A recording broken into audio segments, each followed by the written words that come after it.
एक घना और खूबसूरत जंगल था, जहां सुबह के समय सूरज की किरणें पत्तों से छनकर जमीन पर एक सुंदर नजारा बना रही थी। पक्षियों का मधुर संगीत चारों ओर गूंज रहा था। इसी जंगल में तीन दोस्त रहते थे। पोपो नाम की एक नटखट गिलहरी, गोरो नाम की एक प्यारी बतख और एक शांत स्वभाव का कछुआ। एक दिन पोपो खुशी से इधर उधर फुदक रही थी कि अचानक उसका पैर एक शिकारी के बिछाए जाल में फंस गया। वो बुरी तरह घबरा गई और मदद के लिए जोर जोर से चिल्लाने लगी, बचाओ, कोई मुझे बचाओ। तभी वहां से गुजर रहे कछुए ने पोपो की आवाज सुनी। पोपो ने उसे देखकर उम्मीद से पुकारा, कछुए भाई, कृपया मेरी मदद करो, मैं इस जाल में फंस गई हूँ। कछुए ने स्थिति की गंभीरता को तुरंत समझ लिया। उसने पोपो को हिम्मत बंधाते हुए कहा, दोस्त, तुम चिंता मत करो, मैं अभी मदद लेकर आता हूँ।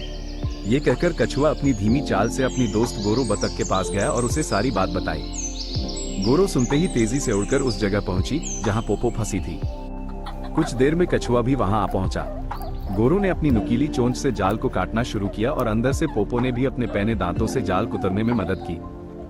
दोनों की कोशिशों से कुछ ही देर में जाल कट गया और पोपो आजाद हो गई। जाल से बाहर निकलकर पोपो की खुशी का ठिकाना न रहा। उसने कछुए का धन्यवाद करते हुए कहा, कछुए भाई, तुम चलते भले ही धीरे हो, पर तुम्हारा दिल बहुत बड़ा और हिम्मत वाला है। तुम्हारी वजह से आज मेरी जान बच गई। अब मैं समझ गई हूँ कि धीमा होने का मतलब यह नहीं कि कोई बहादुर और समझदार नहीं हो सकता। उस दिन के बाद तीनों पक्के दोस्त बन गए और जंगल में साथ मिलकर खुशी खुशी खेलने लगे। सीख: मदद करने के लिए गति से ज्यादा एक नेक दिल का होना जरूरी है। जो धीमा होता है वो भी साहसी और बुद्धिमान हो सकता है।